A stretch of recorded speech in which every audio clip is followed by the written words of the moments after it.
Hi Taurus, welcome to your August 2022 Taroscope with me, Raphael from Reydiant Reality. It's an absolute pleasure to have you. Thank you so much for being here. Thank you so much for joining me. Quick note, these readings are for your sun, moon and ascendant sign. So whether you're a sun, moon or rising sign Taurus, this is for you. And I always advise that you watch all three to get a clearer, more complete picture of how they're going to speak to you. With that said, remember they are general readings. Not everything's going to resonate with everybody, and that is just fine. You should always use your own discernment. With that said, before we start, as always, I would like to bless my decks of cards with all forms of love, light, peace, prosperity, and abundance. And I pray that the messages that come through are ultimately clear and concise, and they help you on your path to your highest vibrational good. So for your actions and interactions with the world at large over the course of August 2022, can you believe you have the Nine of Cups? Look at that. What a beautiful energy to start the month on. Now, your actions and options this month they're going to deliver results. Whatever it is that you are hoping to achieve. Now, I'm not going to sit here and say rainbows are going to start raining from the sky and money's just going to be on your front door when you open it every morning.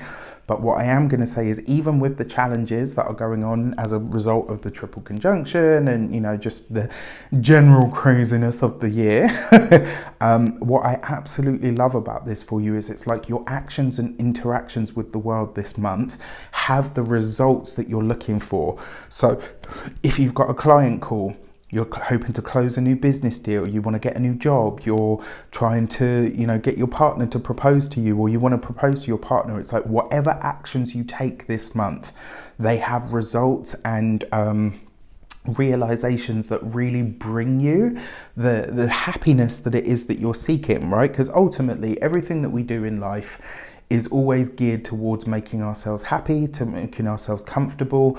I don't personally strive for happiness myself. These days in my I can't even keep a straight face when I say it.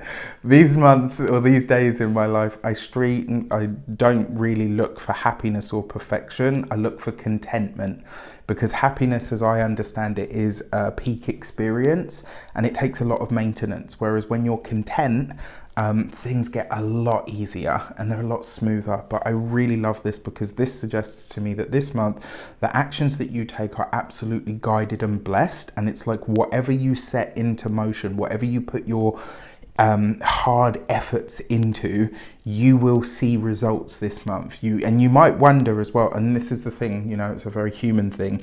You might wonder or think to yourself, hang on a sec, you know, what was I not doing before?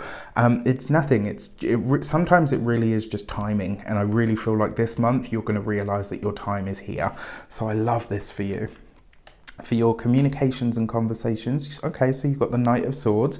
Now, this with the Nine of Cups suggests that some of the things that you set into motion this month, so I was just saying, right, it's not going to happen overnight, but at the same time, some of the things that you set into motion this month may come back very quickly. So maybe you put out a call and you say, look, I'm going to need to, oh gosh, I can't even think of anything at the moment, but all right, so as an example, let's say you phone someone up and you say, right, I want to do this deal with you, I want to do this business. And, you know, usually maybe you're working in an industry as well that usually takes, you know, weeks or months for things to go through.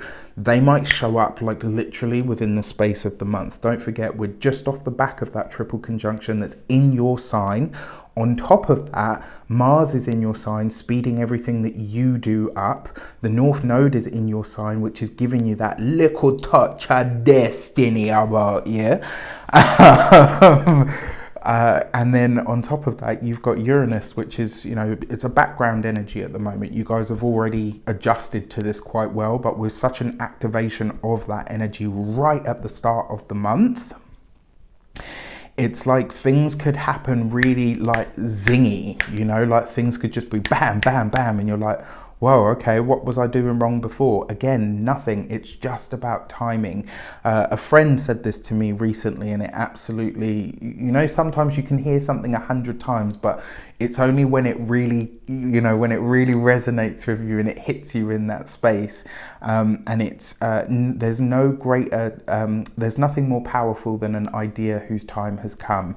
And so this, I feel, is your mantra for this month, my dear Taurians. So I love this. Now, That being said, because you do have such a powerful set of energies in your sign at the moment, you could come across as very forceful and very pushy. If your results are all but, not, you know, nothing in the universe is 100%, but if the results are all but guaranteed, you don't have to push so hard, all right? If you do, you're going to come across as pushy. You might even come across as overbearing, and nobody likes that energy. Straight up. I don't care what anybody says, nobody likes that. So just keep that in mind, all right? But things are already going very well for you. For your love and relations, look at that. You got the Star card, right? So this here, so for those Taurians among you that have children, if you have any Aquarius teenagers, specifically Aquarius teenagers, or young people, but usually for me the Knights show up as teenagers, so anywhere from the age of, like, let's say 12, just because, you know, some kids are very mature. Between the ages of 12 and 20, that's the age group that I'm talking about. If you have Aquarius children or teenagers in that age bracket, they are going to be a big feature for you over the course of this month. There's going to be a lot of interaction. There's going to be a lot of connection. They may even give you an idea or some kind of insight that you hadn't even considered. I mean, they're Aquarians, hello. But you get my point. So just be open to this, because it could be really wonderful. Now, that being said, when it comes to the love and relations, for those of you that are partnered, married, or in long-term commitments, the hard effort that you have put into your relationship now pays off, right? This is you and your partner looking not only out at the long term, but more importantly, remember this card follows the Tower.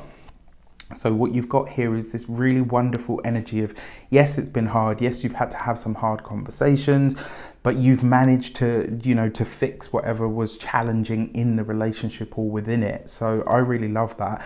It would also suggest to me as well, for those of you that are not stateside, you might be booking trips to go to the States. And I will also say as well, it looks like some of you are interacting with, and this is specifically to the couples, for those of you, this is specifically for those of you that are single. It looks like you're talking to somebody who is potentially living at quite a distance to you. Lots of Zoom conversations, FaceTime, lots of messaging back and forth with somebody that is potentially overseas, you know, or at least a good sizable distance from you. And then finally, it looks like a lot of you, coupled or single, are bringing new technology into your world that is meant to enhance it in some way. For your money and materials, you've got the Queen of Cups. So the Queen of Cups is usually a water sign woman, Pisces, Cancer, or Scorpio. This suggests to me that this month there is likely to be a very caring, nurturing influence when it comes to making more money. This could be somebody that is teaching you or showing you the ropes with some kind of new technology, with some kind of new website.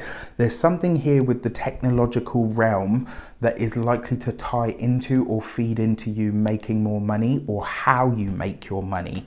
So that could be really nice. The other thing as well, this suggests that you are nurturing your financial foundations this month in ways that are building sort of long money or long wealth. I mean, I tend to really pay attention when Taurians talk about money, because you guys know what you're doing when it comes to the green stuff. So for your first week of the month, oh wow, look at that. You've got a double hit of the Star card. So those relationship problems, challenges, or issues, if you have had them, they're out, right? Look at that. That's just wonderful.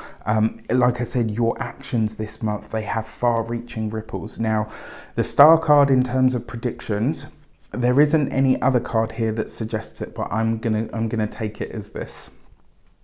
The Star card usually talks about long predictions. We're talking about far reaches into time. So this is usually 17 to 21 years.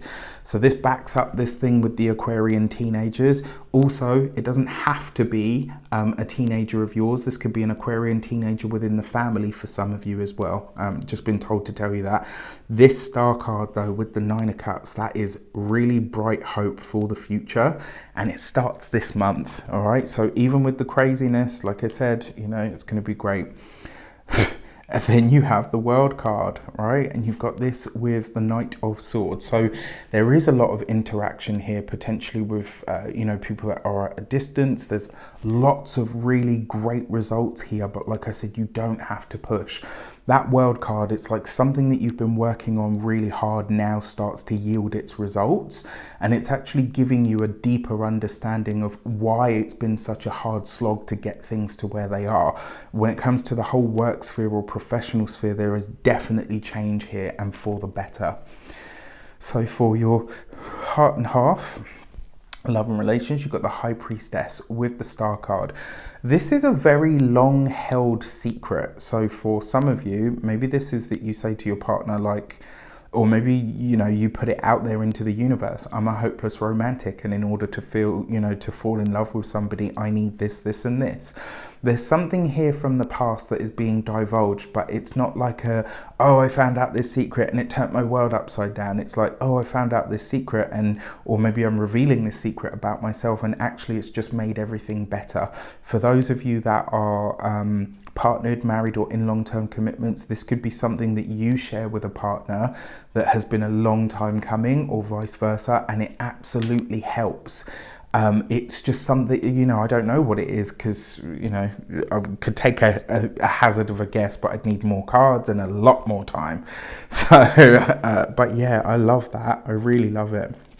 And then finally, you've got the Death card for the Queen of Cups and the 4th week of the month. So this Queen of Cups person is likely to be a Scorpio. And this could be somebody that, again, helps you with your resources, with your finances, maybe somebody that helps you with an idea.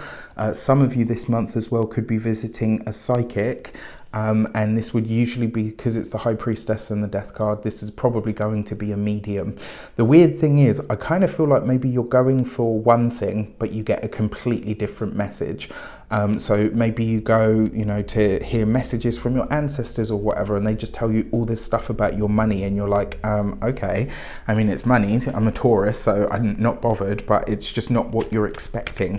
The other thing as well, this could be that some of you are resurrecting an old idea in some way, and it's like whatever you're bringing back into the fold, it's like before maybe it didn't do very well, and this time round you're like, you know what, let me just see, and then all of a sudden it takes off, and you're like, wow, okay. So again, what I said to you about an idea whose time has come.